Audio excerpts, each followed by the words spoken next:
Ya, bismillahirrahmanirrahim. Assalamualaikum warahmatullahi wabarakatuh. Waalaikumsalam.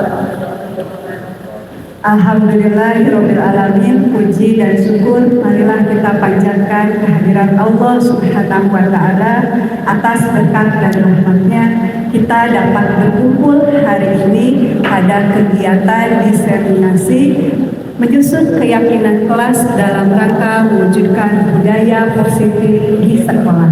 Salawat serta salam semoga tetap terlimpah curahkan kepada Nabi kita, Nabi besar Muhammad Sallallahu Alaihi Wasallam, tak lupa kepada keluarganya, sahabatnya, dan kepada kita selaku umatnya di akhir zaman.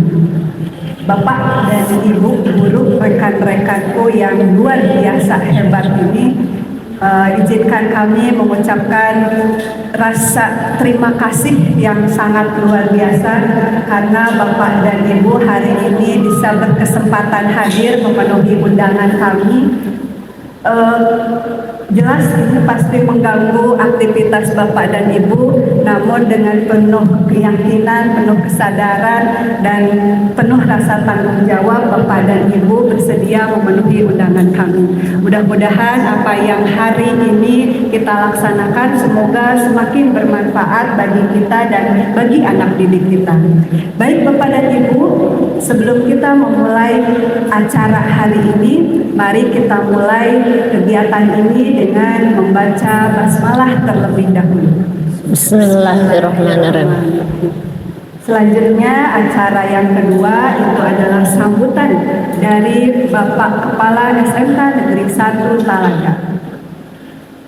Kepada beliau kami persilahkan. Selanjutnya acara yang ketiga ini adalah acara inti selama 1 jam ke depan. Rekan saya yaitu Ibu Maya Marantika akan memaparkan terkait apa yang sudah beliau dapatkan di pendidikan calon guru penggerak angkatan 9, apa yang sudah dilakukan terhadap anak-anaknya, dan apa yang akan sebaiknya kita lakukan ke depan agar tadi pembelajaran yang kita lakukan itu adalah berpusat pada murid dan murid. Kepada beliau kami persilahkan.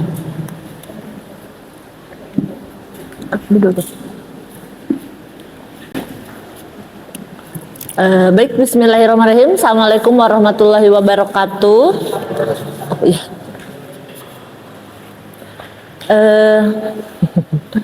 Bapak dan Ibu, terima kasih atas kehadirannya di jam-jam pembelajaran ya. Mohon maaf, tapi ini adalah dalam rangka salah satu upaya kita untuk terus menambah ilmu gitu ya. Kita sebagai guru juga tidak boleh merasa cukup, udahlah cukup seperti itu ya.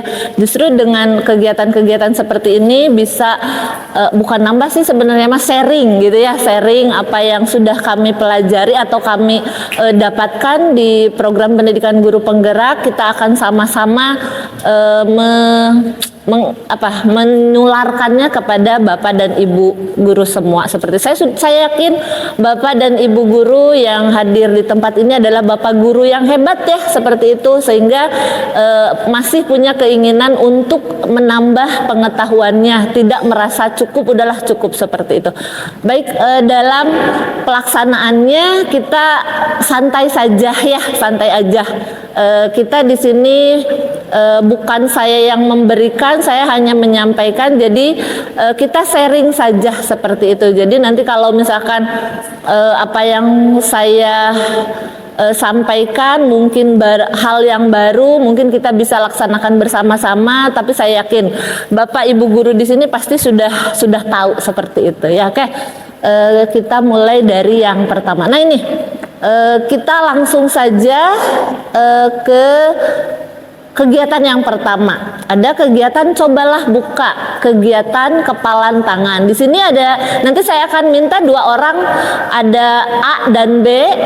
Nanti Anda dan teman Anda, skenarionya sobeklah secari kertas kecil. Tuliskan benda atau sesuatu yang sangat berharga untuk Anda di kertas itu, kemudian letakkan di salah satu tangan Anda dan genggam benda atau sesuatu tersebut dengan segala daya. buatlah sebuah kepalan. Kemudian temannya yang satunya akan mencoba sekuat tenaga dengan berbagai cara untuk meminta Anda memberikan benda tersebut. Temannya yang B ini bisa membujuknya dengan mengancam, menghardik, merayu, menyuap, apa saja agar dapat membuka kepalan tangan tersebut ya. Oke, silahkan bisa dipahami dulu ya situasinya gitu ya. Jadi ada dua orang, yang satu dia punya sesuatu yang berharga dalam dirinya, dituliskan dalam sebuah kertas, kemudian dipegang, dikepalkan. Temannya yang satu nanti berusaha untuk temannya yang A itu membuka kepalan tangannya. Silakan, ada yang bersedia? Ada. Ada? Ya, boleh. Satu lagi? Boleh. Siapa satu lagi? Bu Yayang. Silahkan. Siapa lagi? Ya, boleh. Oke. Sudah ada dua orang. Kami dari Yeah. Oh iya, ya Allah. Silakan. Silakan, siapa yang mau berperan sebagai A dan siapa yang mau berperan sebagai B. Yang B nanti harus punya sesuatu yang itu ya. Mengancam seperti itu. Silakan. Ini udah tim ini mah udah menjiwai. Silakan. Yang A siapa? Yang A ya. Yang megang. Silakan. Dituliskan apa aja sesuatu yang berharga, makanya itu harus dipertahankan. Jangan dibilangin, nanti jadi sesuatu yang tidak berharga. Apa aja? Mau rahasia, mau apapun boleh. Ditulis di sini. Ya, kalau kegedean disobek aja. Kayaknya nanti kalau di kapalnya itu agak merepotkan. Tidak boleh menggelitik. Boleh, apapun lakukan supaya bisa mempengaruhi ya. Berapa, Bu? Satu aja. Walaupun rahasianya banyak, satu aja dulu. Rahasia negara, rahasia ini. Oke, silahkan. Gimana caranya ya? Tapi nanti nggak perlu harus dibuka juga. Terserah Neng mau dibuka atau enggak gitu pokoknya. Gimana caranya supaya berarti tugasnya ini bagaimana caranya supaya dia bisa membuka. Kalau Neng terserah. Ya, ada boleh.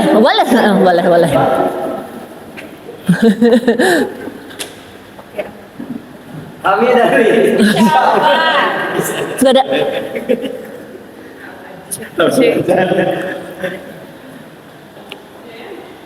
ya. Biasa harus di. Boleh bermain fisik ya?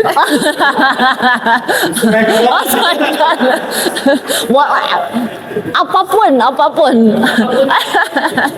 Kita buat kesempatan Ya. Di sini mungkin saya akan dari Ibu Eci akan praktekkan Ya. yang untuk membuka kepala tangan. Mungkin awalnya boleh ditahu dulu apakah itu hal atau benda atau seseorang atau apa. Benda yang sangat berharga. Aku ada bernilai besar. Dan bernilai besar. Berarti benda.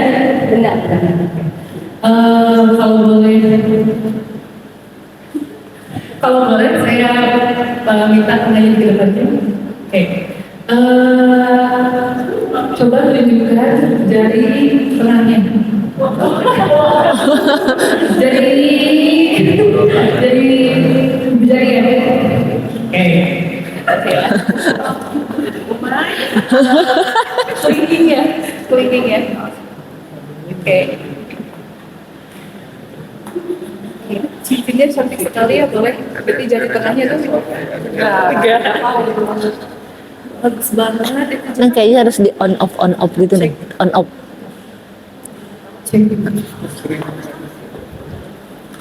Boleh dong, tadi kangennya kan udah dipanggil. Mungkin pasti ngerasa capek untuk menggenggam gitu. Capek. Lelah untuk menggenggam. Karena itu sesuatu yang berharga. Sesuatu yang berharga. Oke. Kalau misalnya ketika benda itu terlalu lama digenggam, pasti akan merasa tidak nyaman ya. Jadi saya minta untuk sekarang boleh istirahat dulu, terus saya meminjam yang lain. Kenapa gak mau? Soalnya ini sesuatu yang berharga dan tidak bisa dibagi dengan yang lain.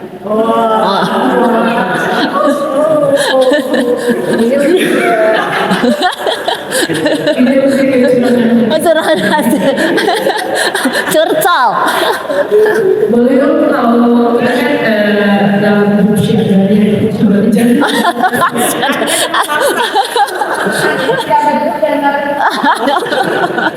Tidak ada bikin kita bisa ini privacy dan pribadi. Privacy sekali ya. Mungkin kan kita dari hati ke hati tidak bisa. Nggak bisa cara halus nih. Mau diapain?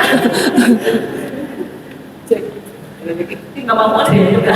Enggak selama tidak putus, pinjam dulu sekarang. Boleh lah, pinjam dulu. Ayolah dipaksa. Ya. Kalau saya nggak mau ngasih ini, gimana? Kalau misalkan aku nggak mau ngasih ini ke kamu, gimana? Kalau Boji gak mau kasih, ya saya mas dia gitu. Bisa harus memohon dan meminta. Tidak akan saya kasih. Apa yang harus saya kasih? Nanti aku kasih yang lain aja mau kasih. Apa yang harus aku lakukan? Maaf, karena ini sifatnya privasi dan tidak bisa dibagi dengan orang lain. Jadi apa yang saya genggam itu tidak akan saya kasih, walaupun kita satu grup. Satu grup, satu geng. Udah. Susah ya Bu, Iya. ternyata sangat-sangat kuat ini ya, prinsipnya. Iya. Jadi meskipun saya udah merayu, tapi belum cara kerasan sih Bu. Iya, jangan nih. Jangan nih. Ya. Baik, nyerah aja nih. Nyerah aja ya Bu Yayang ya. Ya. Sama saya Oh dikasih. Oke, baik. Tadi sudah. Terima kasih buat Bu Yayang dan Bu Rosi ya sudah mempraktekkan. Kayak apa yang terjadi tadi? Apakah Bu Rosi membuka genggaman tangannya? Tidak. Walaupun sudah sekuat tenaga kan ya, udah berbagai cara dilakukan gitu ya. Oke. Apa yang pertama? Apakah Anda atau rekan Anda membuka kepalan tangannya? Tidak ya. Oke. Yang kedua, apakah Anda atau rekan Anda tetap menutupnya? Ya, dia tetap menutup.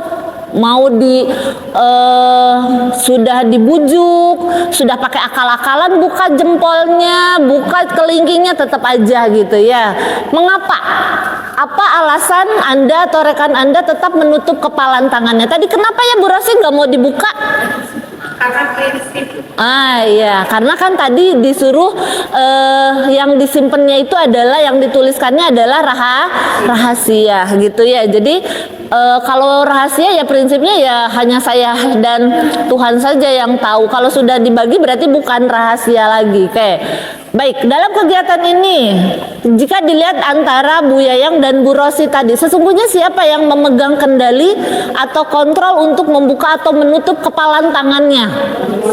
Bu Rosi ya, sebagai yang punya rahasia tadi gitu ya. Sama dalam pembelajaran juga seperti itu ya. Antara kita dengan murid kita, siapa yang memegang kontrol untuk dia mau membuka dirinya, mau menerima apa yang guru atau siswa?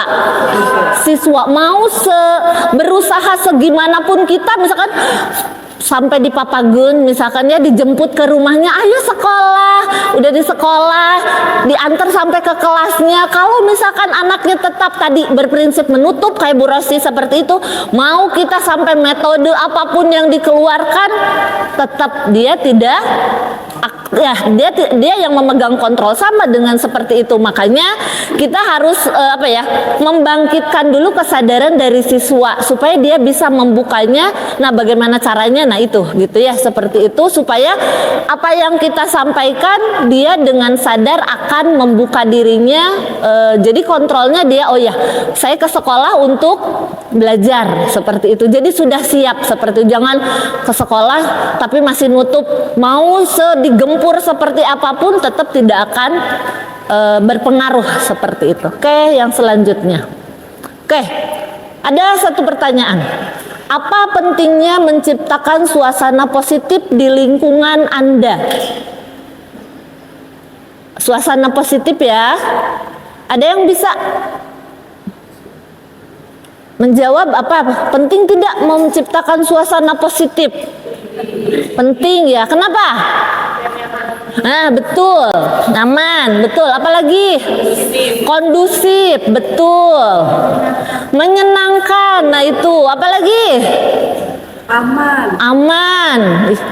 Ya, dengan suasana yang sudah lingkungan atau suasana yang positif, maka akan tercipta kenyamanan, keamanan, kondusif. Maka setelah itu apa yang kita lakukan akan dengan mudah, seperti itu ya. Bayangkan kalau misalkan banyak anak yang buat ke sekolah aja dia enggan ketika ditanya karena tidak nyaman, tidak aman, seperti itu ya. Seperti yang sekarang banyak terjadi seperti itu ketika kasus bullying yang itu kan berarti dia tidak nyaman. Karena apa? Karena lingkungannya tidak positif, seperti itu ya. Oke, selanjutnya. Oke, dijeda dulu ya. Bismillahirrahmanirrahim. Assalamualaikum warahmatullahi wabarakatuh. Waalaikumsalam warahmatullahi wabarakatuh. Alhamdulillahirrahmanirrahim. Wa bihi nasta'in wa ala alihi wa sahbihi.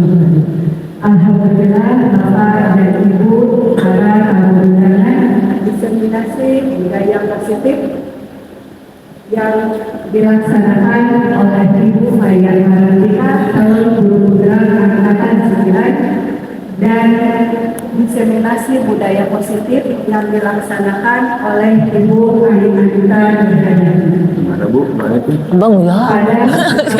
Nanti diganti ya. Alhamdulillah kita sudah hadir bersama di sini.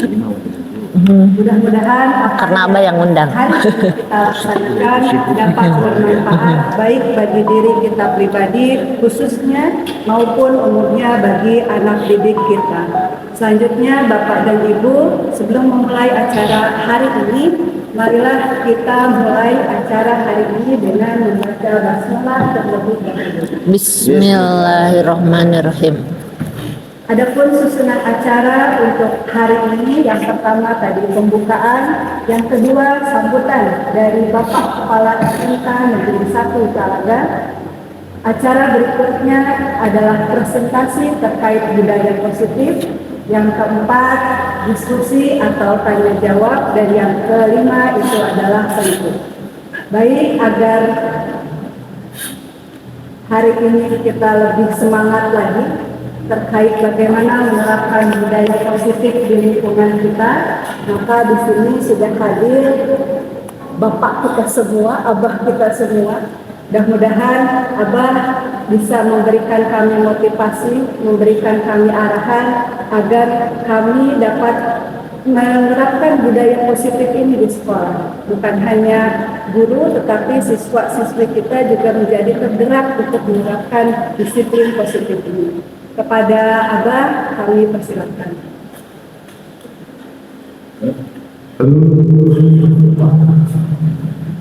Terima kasih Assalamualaikum warahmatullahi wabarakatuh. Waalaikumsalam warahmatullahi wabarakatuh.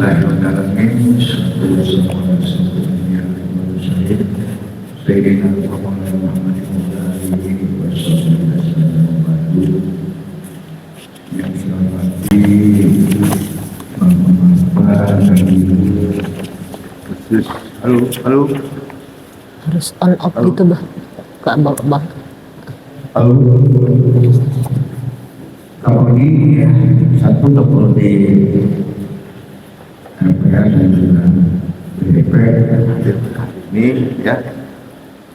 Juga Bapak dan Ibu, guru ya, dan juga peserta PP ya, calon TGP kan.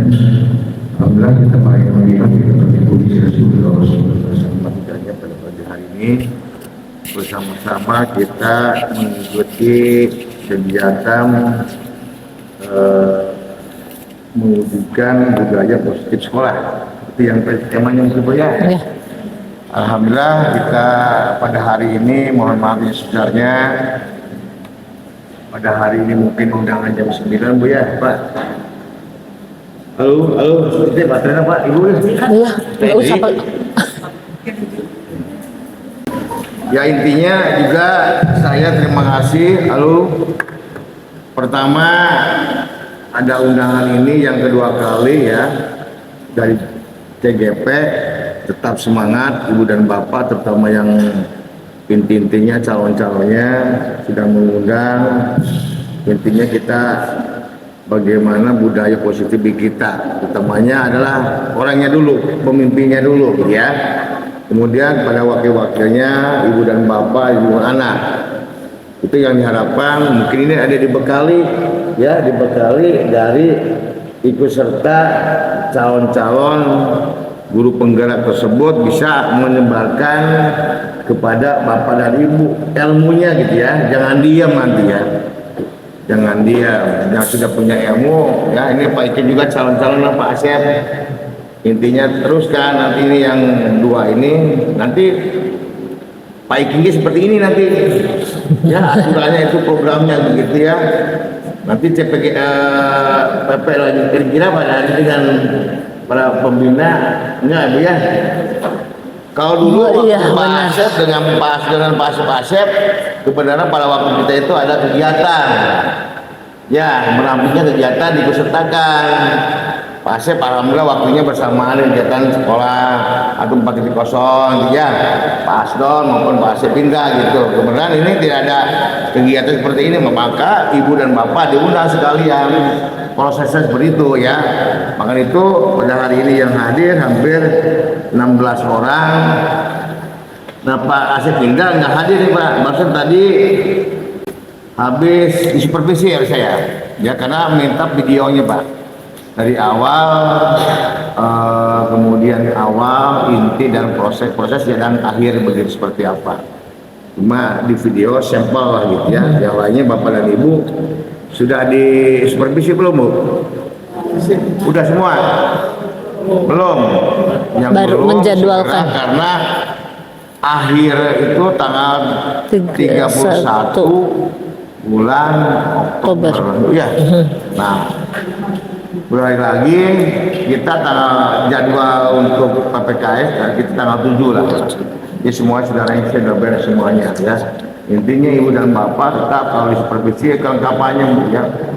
Saya belum menerima modul, belum menerima RPP kelas 3 nih, coba kelas 3. Kelas 12 ada di sini. Ya. Ibu sudah menyerahkan RPP belum? Ya, ada tanda tangan ke paslon enggak? Ya? Kemarin mau ditata ketika di sekolah ya, di Desember. Oh, ada. Ini sampai setahun cerai datang ke Abah. Intinya administrasi dulu yang betul Bu. Kita berangkat administrasi, ya KD, KI dan lain-lainnya, RPP dan lain-lain mau kasih modulnya. Sampai sekarang alhamdulillah encan ayah ngirim ke Abah. Tapi Bu Ai sudah ada punya modul Bu ya. Ya, ini yang penggerak-penggerak ini yang harus paling depan, terutamanya Pak Asdon. Sampai terakhir belum ada Pak. Ya, ini grup penggerak dulu yang sebagai contoh sampel. Nih sudah siap Pak, saya siap grup penggerak. Tapi alhamdulillah dari Cingbai gitu. Kita belak-belakannya. Kenapa? Jadi kita setahun itu harus persiapan. Cari tanya ke kepala sekolah, cari Cingbai gitu Ibu ya. Kita bikinlah ya Ibu dan Bapak guru yang hebat begitu ya, penggerak. Diawali dengan Ibu dan Bapak saya izinkan ya Bu Silvi sekarang persiapan PP lagi. Jadi grup perencanaan pengajar praktik ya sampai 26 hari gitu. Ya, yang mana bisa diatur dong Bu, gitu. Ya gak ganggu tidak ganggu abiginya. Upami isinan tinggi dan kumaha ya. Ya 4.0 juga ya. Ada di informasi ayah guru penggerak juga di 4.0 itu informasi ya. Ya harus diizinkan karena program pemerintah gitu ya. Tapi udah diizinkan kita kedua nggak hati gitu hasilnya betul ya.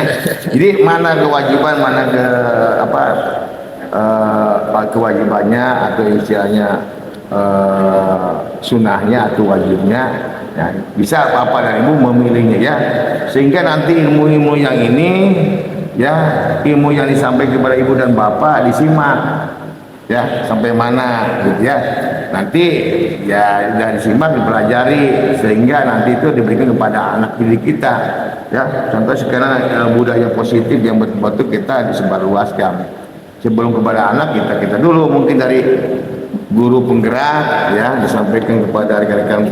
Makanya ini penting sekali menyampaikan ilmunya dari ibu dan bapak dibekali satu hari ya Bu ya, nanti diberikan kepada anak kita sendiri ya. Itu yang pokoknya pada hari ini ya. Dan juga untuk selanjutnya ibu dan bapak nanti guru kuda upami teuman ada penilaian Bu ya, terutamanya guru 84 atau berapa ya semuanya, dari mulai PNS, non PNS dan juga P3K itu akan dinilai ya. Intinya ibu dan bapak disupervisi ya, jangan grogi, tetap biasa-biasa aja, tapi administrasi yang betul-betul dilengkapi ya. Yang tadi saya sarankan abang RPP-nya dilengkapi, modulnya dilengkapi ya. Cuma ada baru informasi Ibu Maya sudah membuat modul gitu Bu ya. Lengkap ya. Lainnya Bu Maya kenapa baca? Udah sebagian. Masih ya. Yang lainnya harus semua wajib ya. Wajib itu untuk kelas 1, kelas 2, kelas 3 masih kena RPP nah.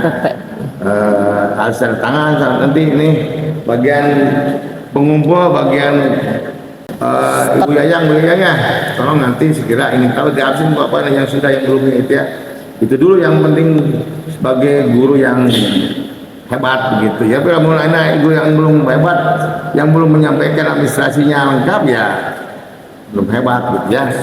Itu saja kita butuhkan bapak, terutama tetap semangat pada hari ini diundang untuk mendengarkan, untuk menyampaikan dan juga nanti disebarkan kepada adik kita semuanya.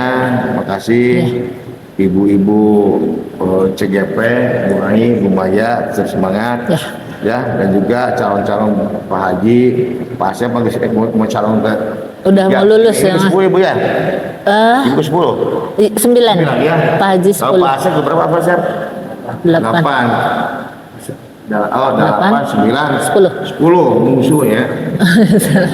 Jadi mana kau baca bawah ya Bu, mudah-mudahan ya, alhamdulillah. Mudah-mudahan ya Pak Abin mohon izin ya. Boleh. Mudah-mudahan yang lain juga Bah. Tapi wayana ya sebagai Kapolrina harus betul semangat paginya.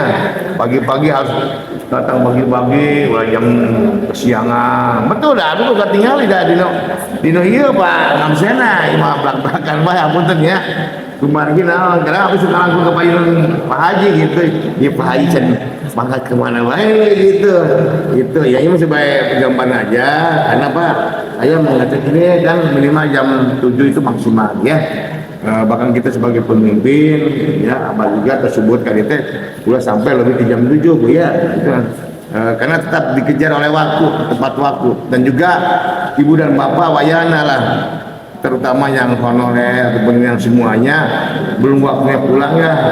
Ya ini dulu penggerak ya betul menunggu, selalu menunggu, tapi apa kadang-kadang seperti tinggal kan Bu Pak ya. Jadi apa tuh penyapu yang nggak buat gitunya bisa marah ya. Hebat yang absena gitu ya. Tapi yang mudah-mudahan jangan terlalu hebat. Kalau upami terlalu hebat nanti akhirnya lupa gitu ya. Itu ya. Mudah-mudahan ada yang hebat ada yang hebat, ada yang kurang hebat gitu ya. Maksudnya dalam hal absensi ya. Itu saja ya. Bapak. Terima kasih atas perhatiannya. Assalamualaikum warahmatullahi wabarakatuh. Waalaikumsalam warahmatullahi wabarakatuh. Halo. Ya. Baik. Atur nuhun, terima kasih tadi motivasinya luar biasa, pengingatnya juga luar biasa. Mudah-mudahan kami bisa melaksanakan hal tersebut dengan penuh tanggung jawab, dengan penuh rasa semangat, bukan karena takut, tetapi karena memang itu adalah panggilan jiwa kita sebagai seorang guru, memberikan tauladan bagi anak didik kita. Selanjutnya, acara yang ketiga itu adalah pemaparan materi atau diseminasi terkait penyusunan keyakinan kelas dalam rangka mewujudkan budaya positif sekolah yang akan disampaikan oleh Ibu Maya Marantika. Kepada Ibu Maya Marantika, kami persilakan. Ya. Bu, mengerti. Terima kasih. Tungguan. Boleh.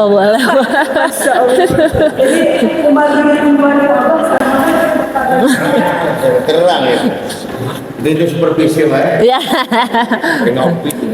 Baik, kita lanjutkan ya. Tadi setelah apa pentingnya menciptakan lingkungan atau suasana yang positif, sekarang kita akan cari tahu apa sih budaya positif itu. Budaya positif adalah nilai-nilai, keyakinan-keyakinan dan kebiasaan-kebiasaan di sekolah yang berpihak pada murid agar murid dapat berkembang menjadi pribadi yang kritis, penuh hormat dan bertanggung jawab. Seperti itu ya. Budaya positif juga dilaksanakan dalam upaya menumbuhkan self-disiplin. Self-disiplin murid yaitu dengan menanamkan motivasi intrinsik pada murid untuk menjadi orang yang mereka inginkan dan menghargai diri sendiri dengan nilai-nilai yang percaya. Di sini ada beberapa poin, nanti akan kita bahas di motivasi intrinsik di selanjutnya. Sekarang kita akan masuk dulu, di sini ada self-disiplin. Nah, selanjutnya, apa itu disiplin? Dan bagaimana penerapan disiplin di sekolah kita? Menurut Bapak Ibu, disiplin itu apa ya? Apa yang terbersit di pikiran Bapak Ibu ketika mendengar kata disiplin? Betul, mematuhi aturan. Apalagi? Disiplin, harus disiplin ya. Apalagi? Ada tata tertib, mematuhi aturan, tata tertib. Kemudian apa lagi? Disiplin itu apa ya? Kepatuhan, apalagi? Komitmen, betul ya, semuanya betul. Kita lihat, apa itu disiplin? Ini yang sering terbersit dalam kepala kita ketika mendengar kata disiplin. Ada tata tertib, betul ya. Ada tata tertib yang berlaku, kemudian disitulah adanya disiplin. Kemudian teratur, apa yang kita lakukan teratur. Kemudian tadi kepatuhan kepada aturan yang sudah ada tadi, peraturan. Kemudian ada hukuman, ya betul ya, itu yang sering kita terbersit dalam pikiran kita ketika mendengar kata disiplin. Ini pengertian disiplin di umum seperti itu. Kemudian sebelum ke pengertiannya benar atau tidak, kita lihat dulu. Setuju atau tidak setuju Bapak dan Ibu? 1. Hukuman dapat mendisiplinkan anak. Setuju tidak? Tidak. Ada yang setuju? Tidak setuju ya. Alasannya kenapa? Kenapa? Silakan, siapa? Raise hand, acungkan tangannya. Jangan keroyokan ya. Silakan, Bu Tia. Kenapa tidak setuju hukuman dapat mendisiplinkan anak? Setuju. Kenapa setuju? Karena di dalam ini itu kan ada model punishment. Misalkan anak melakukan yang terbaik, misalkan bisa diberi apresiasi sebagai rewardnya, dan kalau misalkan anak itu melanggar aturan bisa diberikan punishment.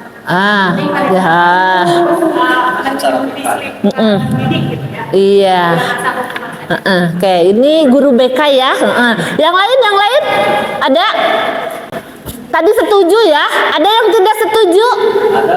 Ada. Oh ya, Bapak. Pak Haji silakan. Pak Haji setuju? Ya. Adanya hukuman itu bagi anak itu merasa berat. Mereka untuk aturan dan memang ada sanksi, bukan karena atas inisiatif dia sendiri. Iya. Jadi pada intinya dia melakukan hal tersebut menurut aturan tidak atas kemauan sendiri. Mungkin hanya beberapa orang saja yang pada akhirnya memang terbiasa, tapi kalau hukumannya itu tidak ditegakkan atau misalnya pengelola sekolah kurang dalam hal mendisiplinkan dan kurang diterapkan, hukumannya dia tidak akan melakukan lagi karena memang itu bukan dari diri sendiri. Iya. Terima kasih. Iya, oke. Terima kasih. Udah ada 2 ya. Bebas, tidak apa-apa. Ini kan pertanyaan terbuka. Boleh setuju atau tidak. Nanti jawabannya kita lihat di belakang. Oke. Ke pertanyaan kedua. Pemberian hukuman dengan hal positif seperti membaca atau membersihkan halaman sekolah dapat meningkatkan disiplin anak. Setuju tidak? Setuju. Kenapa? Ya. Saya setuju ya dengan pemberian hukuman, namun dengan hal yang positif seperti membaca, membersihkan halaman sekolah dan itu meningkatkan disiplin anak. Kenapa? Karena hal-hal yang positif itu kalau menurut saya ya akan lebih membangun kepribadian yang positif juga gitu untuk anak. Tadi betul yang dikatakan oleh Pak Haji mungkin bahwa yang namanya hukuman itu ketika hukumannya mungkin kalau hukuman lebih ke kebaikannya gitu ya, lebih ke yang negatif gitu ya, hukuman gitu.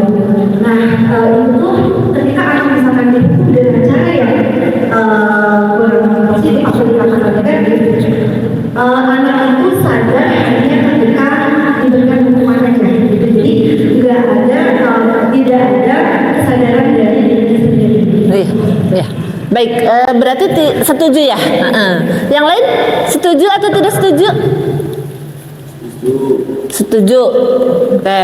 Yang ketiga, memberi penghargaan dapat meningkatkan motivasi belajar anak. Setuju tidak? Setuju. Ya, oke. Berarti ya tidak apa-apa ya. Alasannya siapa yang mau mengungkapkan alasannya? Oh iya. Penghargaan akan meningkatkan motivasi belajar anak. Saya sangat setuju sekali karena dengan memberikan penghargaan itu bukan hanya dalam bentuk uang ya, misalkan apa ya? Misalkan yang memberikan tantangan, sebenarnya kemudian misalkan kalau untuk pujian gitu ya, dapat meningkatkan dengan penghargaan itu, jadi anak lebih termotivasi lagi untuk melakukan hal-hal yang untuk disiplin. Iya, baik, terima kasih. Iya. Ada lagi yang mau berpendapat setuju atau tidak setuju dari ketiga pernyataan ini? Ya, silakan.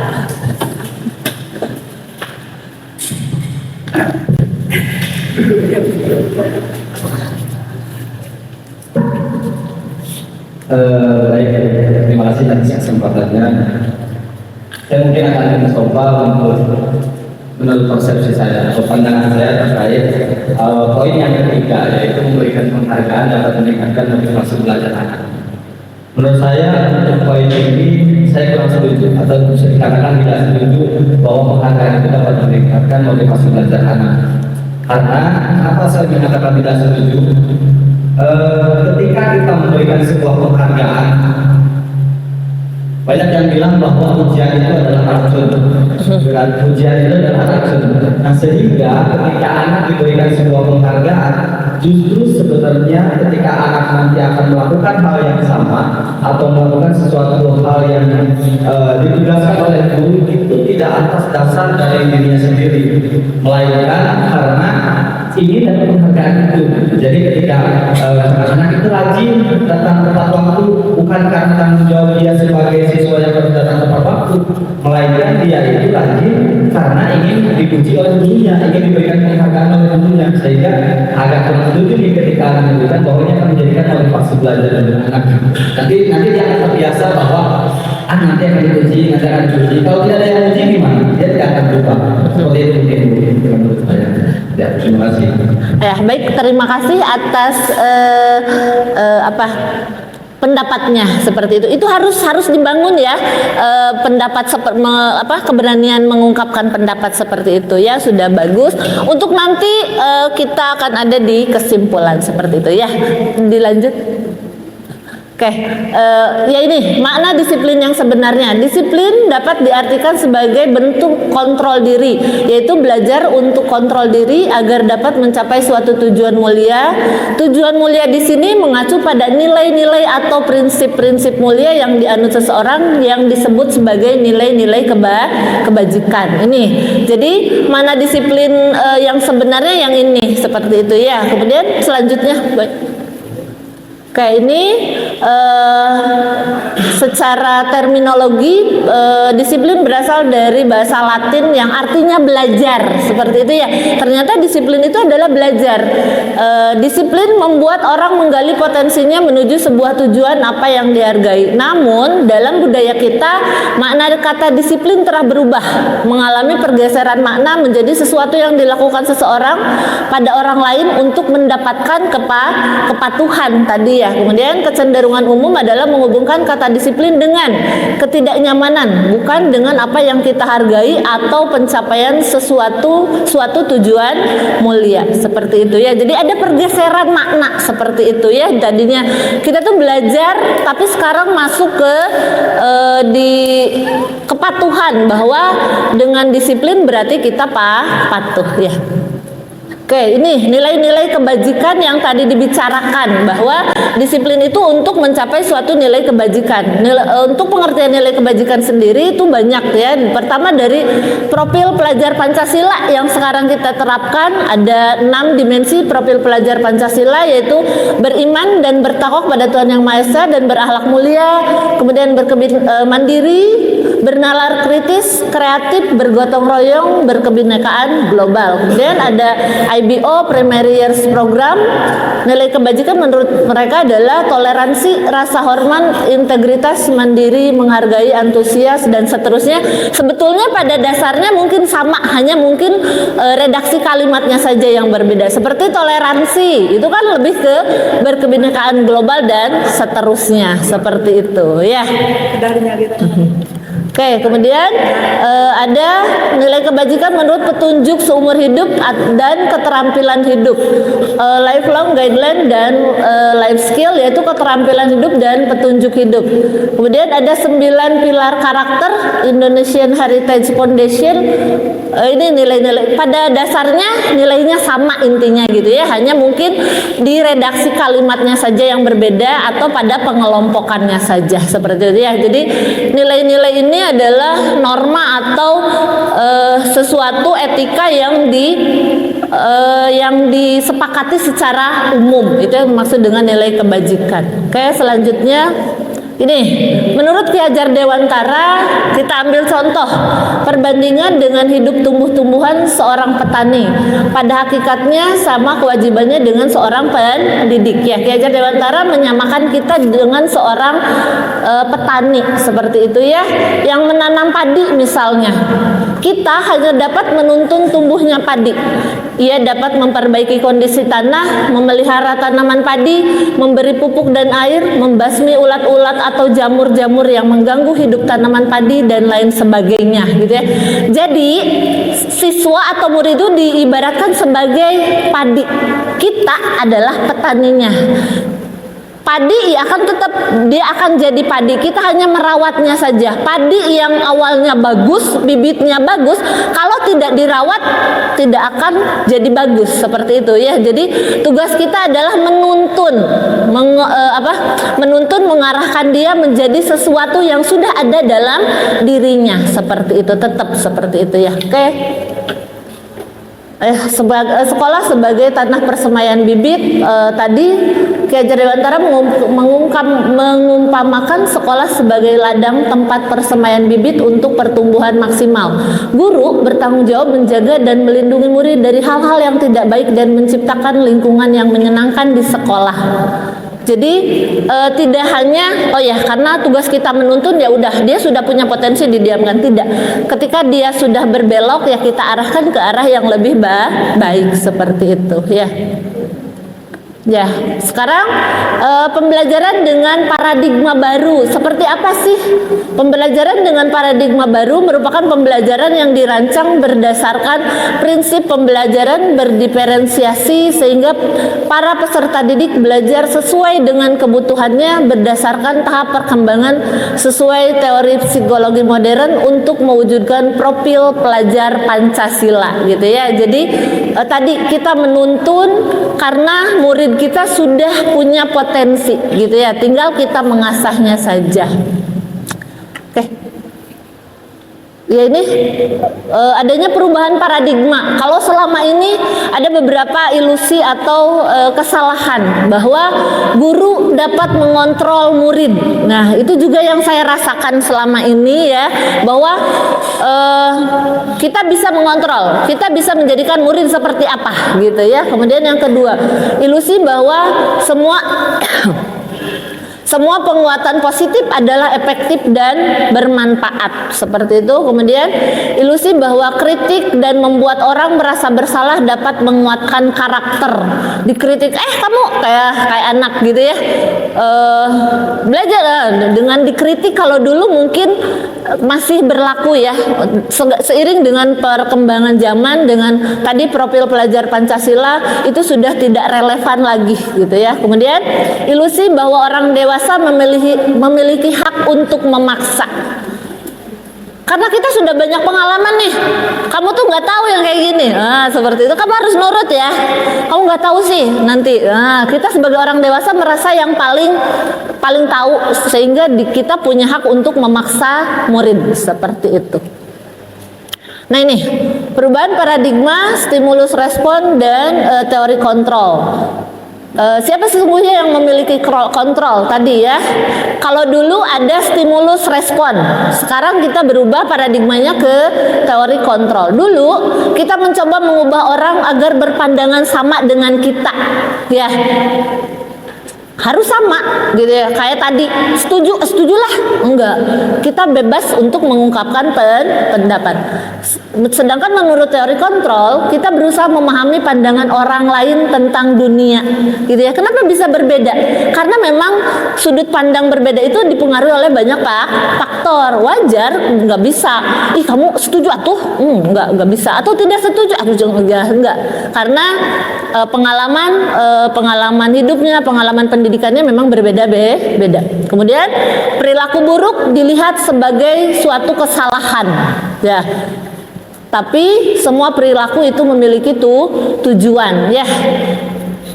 Sesuatu orang lain melakukan suatu itu pasti ada motivasi atau pasti ada latar belakang dan tujuan. Kemudian kesalahan orang lain bisa mengontrol saya, sedangkan menurut teori kontrol hanya Anda yang bisa mengontrol diri Anda. Tadi seperti kasus yang membuka kepalan tangan. Yang bisa mengontrol saya mau buka ataupun tidak itu terserah saya, karena yang mengontrol diri saya adalah saya gitu ya. Kemudian saya bisa mengontrol orang lain. Nah ini dulu ya, karena kita guru ya seperti itu. Sedangkan Anda tidak bisa mengontrol orang lain. Kemudian pemaksaan ada pada saat bujukan gagal. Nah tadi ketika dibujuk gagal dipaksa pakai kekerasan gitu ya. Sedangkan menurut teori kontrol, kolaborasi dan konsensus menciptakan pilihan-pilihan yang baru gitu ya. Jadi jangan dipaksa, dikasih pilihan yang baru. Kemudian model berpikir menang kalah. Sedangkan menurut teori kontrol sekarang adalah model berpikir menang-menang atau win-win solution. Ya, jangan itu, nggak ada lagi. Sekarang sudah tidak zamannya kompetisi, zamannya kolaborasi gitu ya. Oke. Selanjutnya kayak ini tadi menjawab pertanyaan yang tadi nih sekaligus. Ada 3 teori motivasi perilaku manusia. Yang pertama, untuk menghindari ketidaknyamanan atau hukuman. Ada juga untuk mendapatkan imbalan dari orang lain. Yang ketiga, untuk menghargai diri sendiri. Contohnya gini, Bapak Ibu, apa alasan Bapak Ibu ikut upacara?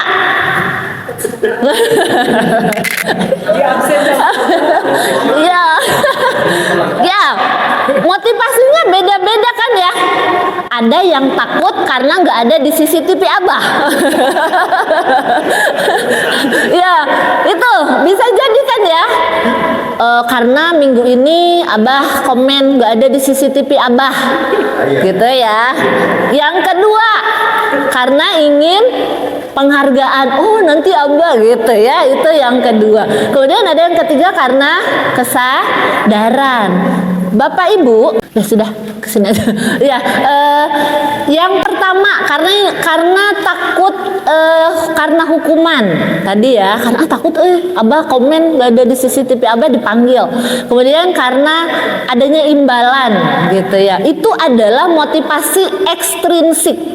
Ya, motivasinya adalah intrinsik, motivasinya dari luar. Ya, ketika Abah tidak komen, rada longgar nih, gitu ya.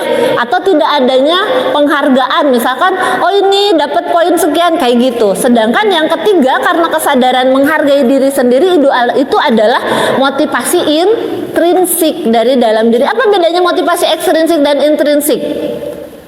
Kalau motivasi ekstrinsik yang dari luar, ketika tidak ada sesuatu itu, maka tidak akan dilakukan. Sedangkan motivasi yang intrinsik dari dalam, mau Abah komen, mau Abah ngasih penghargaan atau tidak, tetap dilakukan. Kenapa? Karena tadi panggilan jiwa seperti itu ya. Kemudian adanya hukuman dan penghargaan. Apa bedanya hukuman, konsekuensi, dan restitusi gitu ya.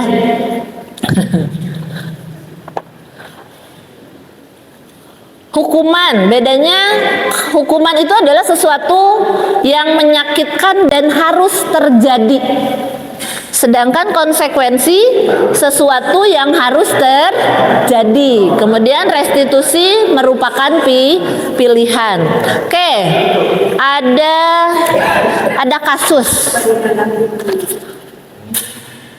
Ini termasuk apa? Hukuman atau konsekuensi. Mencatat 100 kali di dalam buku, yaitu kalimat saya tidak akan terlambat lagi. Itu apa? Hukuman. Oke. Lari mengelilingi lapangan basket 2 kali karena terlambat hadir di sekolah. Kita lihat nanti ya. Boleh, tidak apa-apa, jawab saja. Kemudian yang ketiga, murid diminta untuk push up 15 kali karena tidak menggunakan masker ke sekolah. Yang keempat, menggantikan kertas tugas teman yang telah dicoret-coret. Selanjutnya, membersihkan tumpahan air di meja karena tersenggol saat belajar. Kemudian, murid disuruh untuk mengenakan sepatu seharian di sekolah karena tidak mengenakan sepatu hitam. Jawab saja dulu, nanti tidak apa-apa, nanti kita lihat jawabannya. Yang selanjutnya, lari mengelilingi lapangan basket 2 kali karena terlambat 10 menit untuk pelajaran PJOK. Ya, jadi nanti kita lihat jawabannya ya.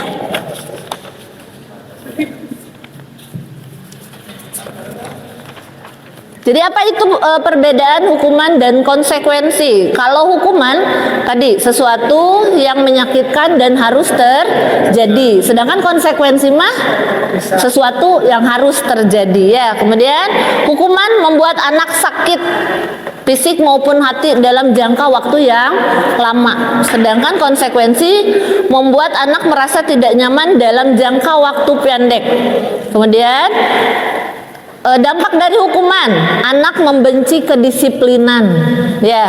Sedangkan konsekuensi, anak menghargai disiplin. Hukuman bersifat paksaan. Kalau konsekuensi, stimulus, respon. Karena dia mengerjakan itu, maka harus ada responnya, tanggapannya. Kemudian hukuman mendorong anak menyakiti diri sendiri. Kalau konsekuensi, mendorong anak agar mudah menyesuaikan diri. Kalau hukuman, konsep diri yang buruk, ya, konsep diri yang buruk, gagal. Hukuman, kalau konsekuensi, konsep diri yang baik. Hukuman, anak belajar untuk menyembunyikan kesalahan. Kenapa? Karena takut dihukum. Sedangkan konsekuensi, anak belajar untuk mematuhi peraturan. Karena kalau tidak mematuhi, dia akan menerima konsekuensi. Kemudian, hukuman membuat marah, membuat rasa bersalah, dipermalukan dan tidak dihargai. Ya, sedangkan konsekuensi membuat kehilangan hak, dibuat tidak nyaman, diasingkan untuk sementara, gitu ya. Kemudian apa tujuan dari disiplin positif? Untuk menanamkan motivasi pada murid kita untuk menjadi orang yang mereka inginkan dan menghargai diri sendiri dengan nilai-nilai yang mereka percaya. Ketika murid memiliki motivasi tersebut, maka telah memiliki motivasi intrinsik. Tadi yang penting ya, motivasi intrinsik, karena kalaupun tidak ada sesuatu itu, kita akan tetap mematuhi atau tetap mematuhi aturan yang ada, seperti itu. Kemudian, bagaimana cara kita sebagai guru dalam menanamkan disiplin positif? Setelah kita mengetahui disiplin positif itu penting, bagaimana cara menanamkannya pada murid kita? Bagaimana caranya?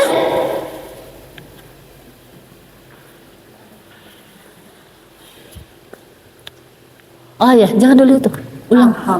Diulang nggak? Yang itu, yang hukuman, nggak usah. Oke, bagaimana cara kita sebagai guru dalam menanamkan disiplin positif kepada murid-murid kita? Oke, yang pertama ada dengan cara restitusi. Apa itu restitusi? Proses menciptakan kondisi bagi murid untuk memperbaiki kesalahannya sehingga mereka bisa kembali kepada kelompok mereka itu dengan karakter yang lebih kuat, gitu ya. Jadi ketika murid melakukan kesalahan, kita bagaimana cara memperbaikinya sehingga ketika nanti mereka kembali lagi ke kelompoknya setelah memperbaiki kesalahan, mereka mempunyai karakter yang lebih kuat, gitu ya. Restitusi merupakan proses kolaborasi yang mengajarkan murid untuk mencari solusi atas masalah mereka dan membantu murid berpikir tentang orang seperti apa yang mereka inginkan dan bagaimana mereka harus memperlakukan orang lain. Itu restitusi. Kemudian yang kedua caranya adalah dengan ada 9 ciri restitusi. Yang pertama, bukan untuk menebus kesalahan, tapi untuk belajar dari kesalahan. Kesalahan itu nggak apa-apa, itu untuk kita belajar. Yang kedua, memperbaiki hubungan, ya, karena kesalahan itu bisa merusak hubungan, maka dengan restitusi kita memperbaiki hubungan. Adanya tawaran, bukan paksaan. Kemudian restitusi menuntun untuk melihat ke dalam diri. Selanjutnya mencari kebutuhan dasar yang mendasari tindakan. Nanti kita pelajari. Kemudian restitusi diri adalah cara yang paling baik. Kemudian dia fokus pada karakter bukan pada tindakan. Yang penting restitusi fokus pada solusi. Yang terakhir, restitusi mengembalikan murid yang berbuat salah pada kelompoknya. Ini ya yang penting, seperti itu. Oke, selanjutnya langkah kedua adalah dengan keyakinan kelas. Apa itu keyakinan kelas? Pasti sudah sering dengar ya, dan sering juga sudah pernah dipraktikkan. Keyakinan kelas adalah salah satu disiplin positif yang bisa kita terapkan dalam membangun positif di kelas. Dengan adanya keyakinan kelas di setiap kelas diharapkan dapat mewujudkan tujuan pendidikan yang berorientasi kepada profil pelajar Pancasila. Pertanyaannya, kenapa namanya keyakinan kelas, bukan peraturan kelas saja? Apa bedanya? Keyakinan itu timbul dari dalam komunitas kelas. Aha, kalau peraturan Di sekolah mungkin, dari pemerintah. iya, yang lain setuju ya? Kalau keyakinan itu datangnya dari dalam diri, kita yakin seperti itu. Jadi kita yang buat, kita yang melaksanakan sehingga bisa lebih tanggung jawab. Kalau peraturan sudah ada, kita tinggal mematuhinya saja gitu. Ya, betul. Ya, selanjutnya mari kita renungkan. Mengapa kita memiliki peraturan harus menggunakan helm bila mengendarai kendaraan roda 2? Takut ditilang. Betul, Bu Ayu, supaya kalau kecelakaan kepalanya selamat ya. Kata Pak Asdon, takut ditilang ya. Ya itu balik lagi ke motivasi yang tadi.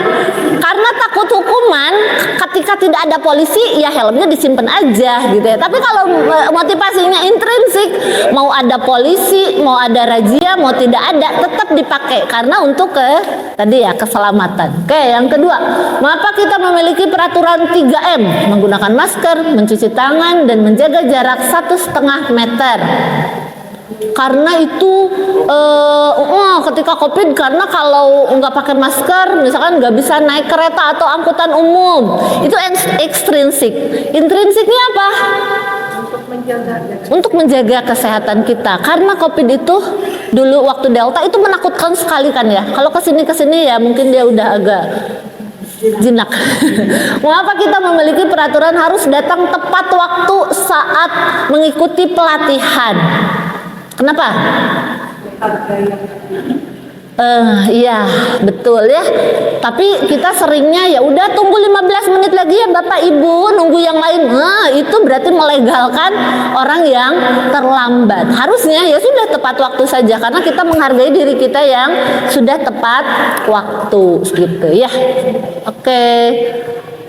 Ini ada prosedurnya pembentukan keyakinan kelas, mungkin bagi yang belum, tapi kalau bagi yang sudah kan sudah ya.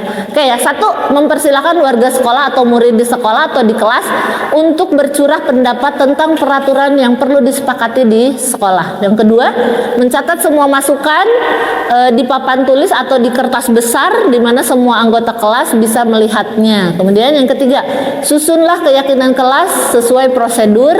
Yang keempat, tinjau kembali daftar curah pendapat yang sudah dicatat.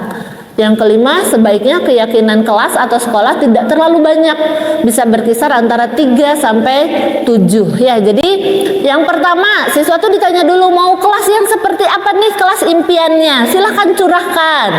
Yang kedua, nanti ditulis atau disimpan di papan tulis atau di kertas besar, kemudian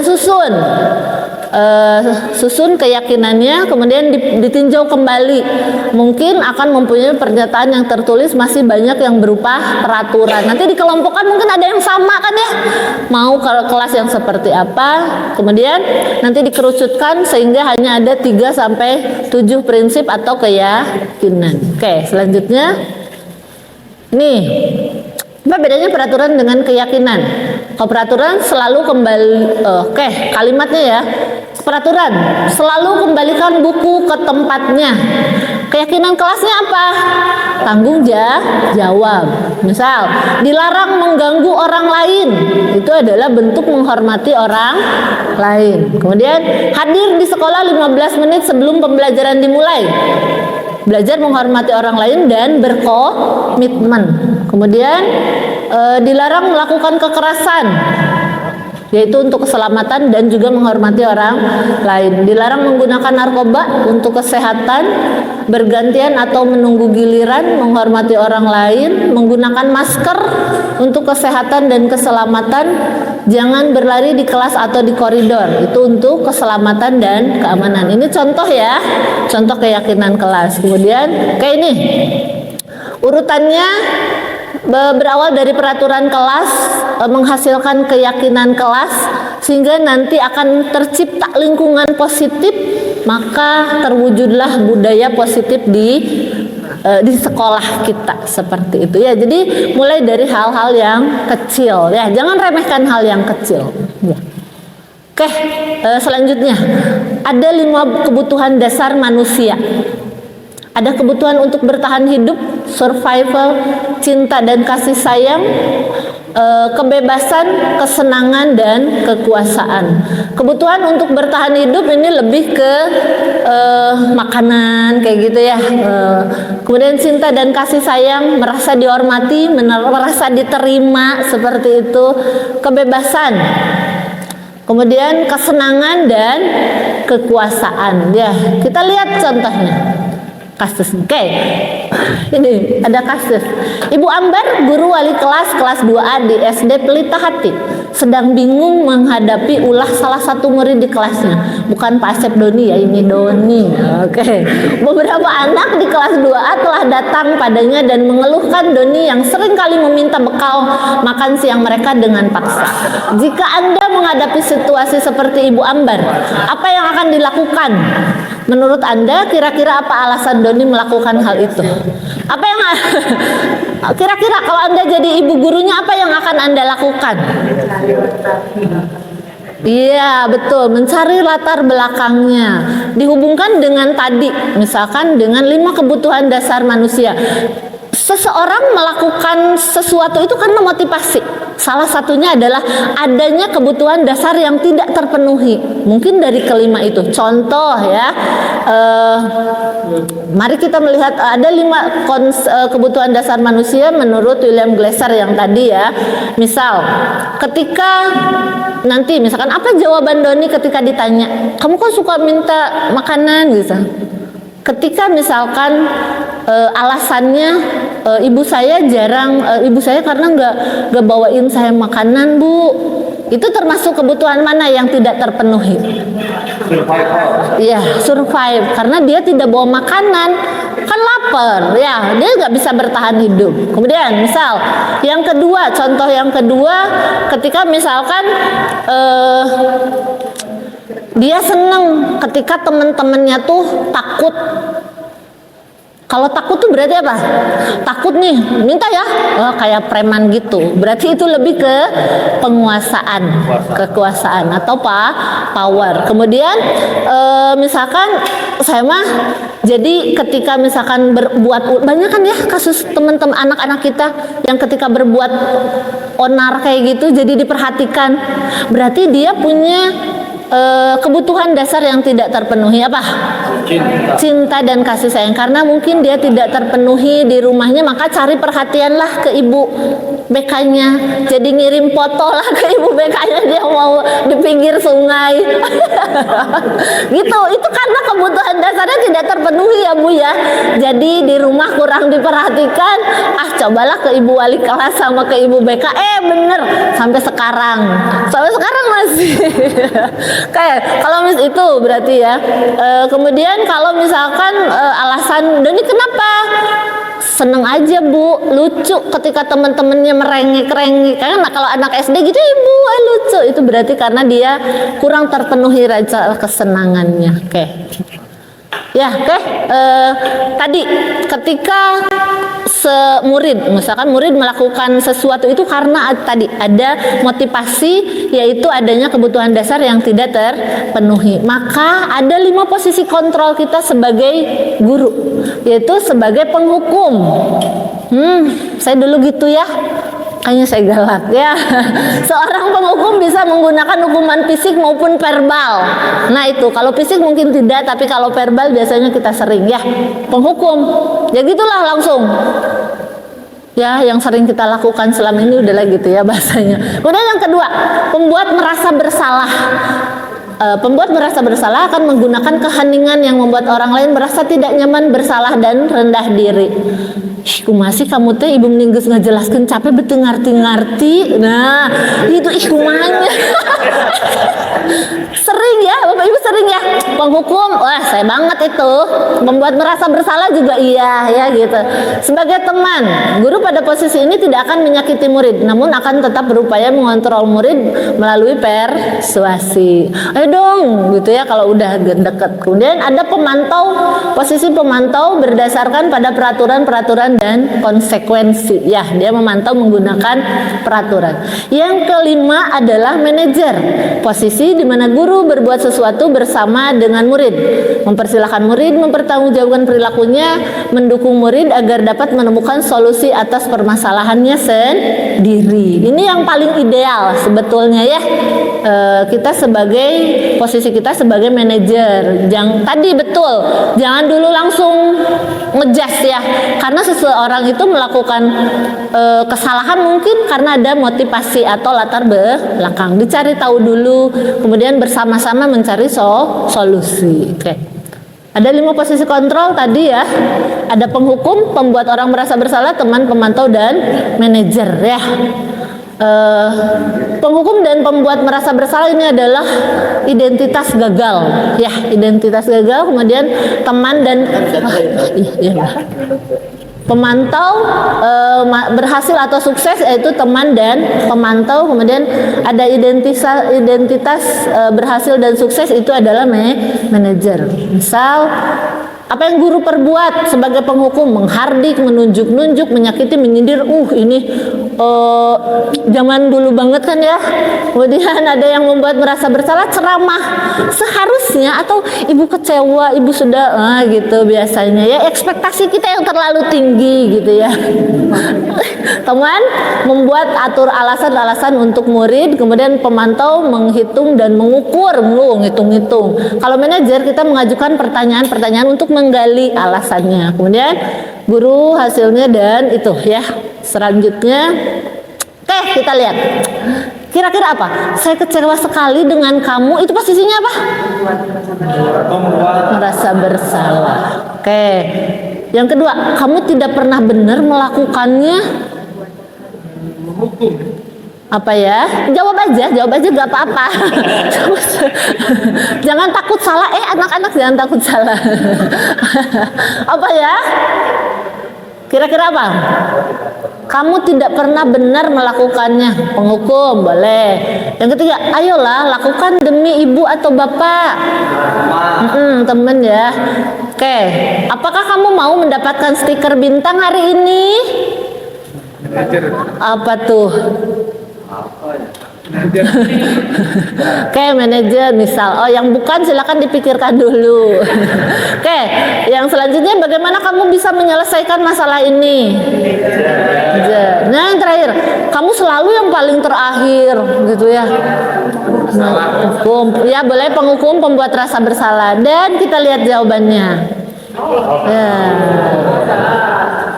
Oke, ya itu yang kecewa, pembuat merasa bersalah, dan seterusnya. Oke, selanjutnya. Bagaimana cara melakukan restitusi? Tadi kita sudah sadar. Salah satu caranya adalah dengan restitusi. Bagaimana cara melakukannya? Yaitu dengan segitiga restitusi. Ada 3 tahapan dalam restitusi dalam bentuk segitiga. Yang pertama, menstabilkan identitas dulu, yaitu bertujuan untuk mengubah identitas anak dari orang yang gagal karena melakukan kesalahan menjadi orang yang sukses. Yang kedua, validasi tindakan yang salah.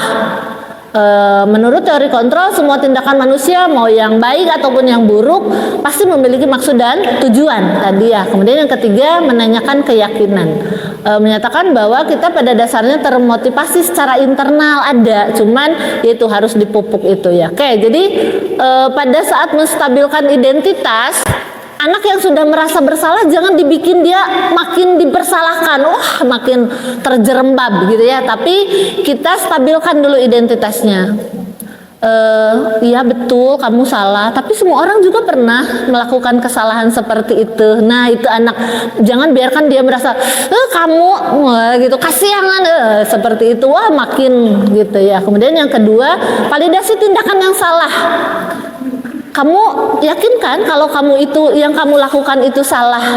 Ya, harus ada kesadaran dari dalam diri. Baru yang ketiga adalah meyakinkan atau menanyakan keyakinan. Keyakinan apa yang kamu langgar? Setelah itu bagaimana untuk memperbaikinya? Gitu ya. Itu idealnya seperti itu. Tapi pada kenyataannya mungkin sebelum kita tahu itu ya sama semuanya juga ya, langsung aja to the point gitu ya. Tapi mudah-mudahan setelah ini kita bisa menerapkan terapkan ini supaya anak yang sudah bersalah tidak makin bersalah. Ketika sudah makin bersalah dia akan kembali ke kelompoknya merasa terkucilkan seperti itu ya. Sama ada murid saya juga gitu ya. Oke, yang selanjutnya ini ada dokumentasi.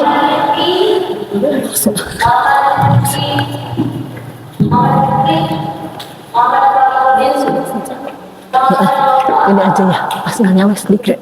Kata nama itu pertanyaan. Oke.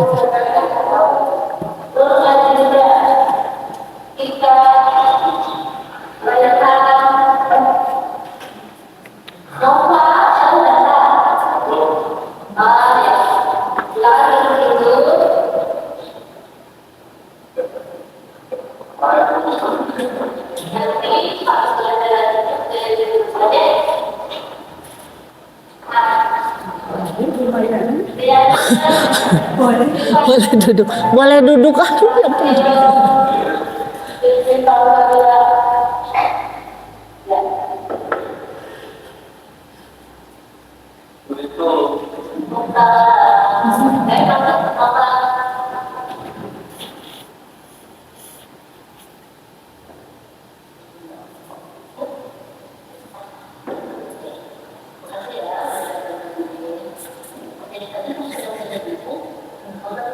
ya ampun.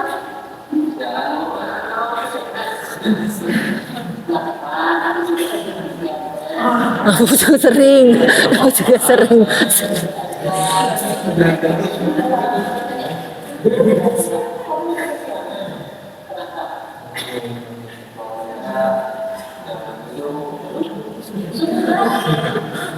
Enggak. Cuma awal.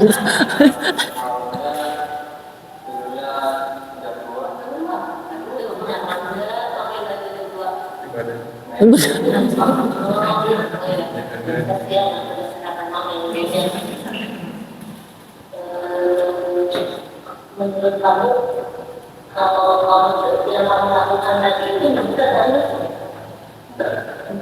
Kenapa?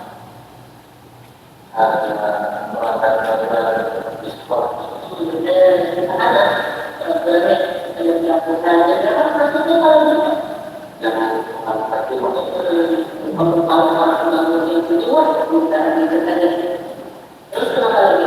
Kenapa itu menurut kamu salah?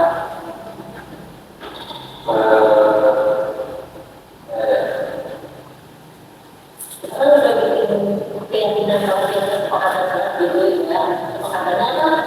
Keyakinan pramuka harus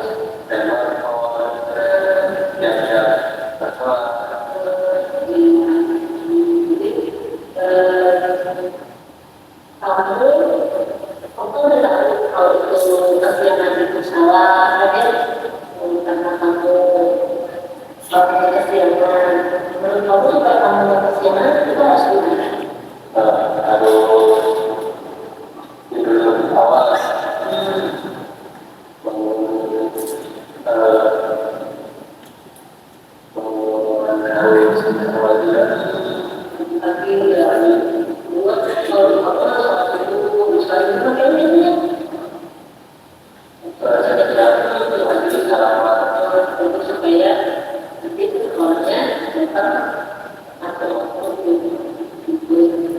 Sama sih juga kayak gitu makanya jadi kalau misalkan banyak yang masih dipersiapkan kalau kita nggak dipersiapkan ya kita kadang-kadang kan ya usahakan dulu kan ya belum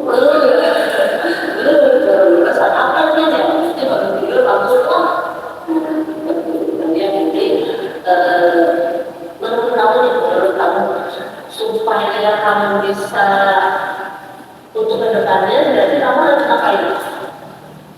Harus pagi-pagi,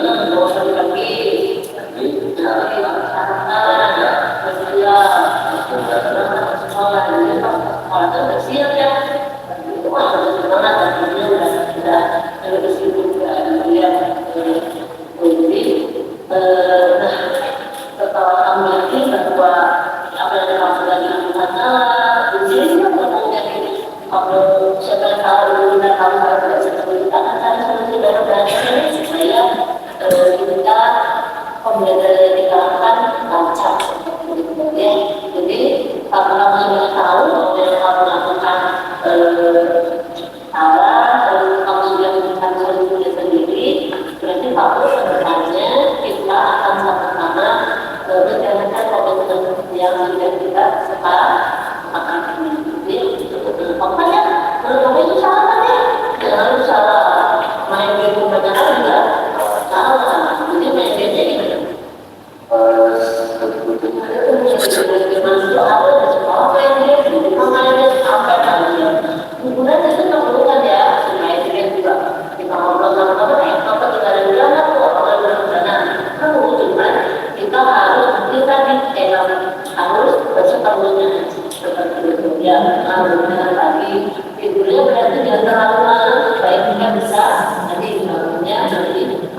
kasih silakan kalau kamu berusaha akan belajar Satu aja. supaya ada sekolah ini segalanya manfaat dan lain-lain harus sekolah mikir, makanya tenaganya harus kuat ya, dalam jiwa yang kuat, dalam tubuh yang kuat, jiwa yang kuat supaya bisa mikir juga terima kasih.